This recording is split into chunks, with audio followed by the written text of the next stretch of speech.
دكتور احمد وصل شباك التذاكر وقال للراجل عاوز تذكره، فالراجل قال له قطر القاهره لسه بدري عليه، بس القطر التاني خلاص قرب يفوتك.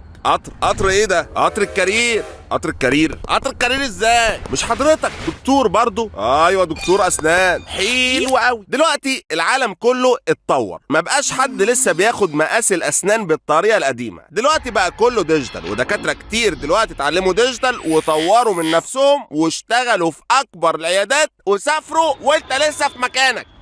تصدق معاك حق. طب هات لي تذكره لقطر الكارير لو سمحت. لا دي مش من عندي، دي بتاخدها من جالاكسي، معاهم هتتعلم الديجيتال دنتستري على حق.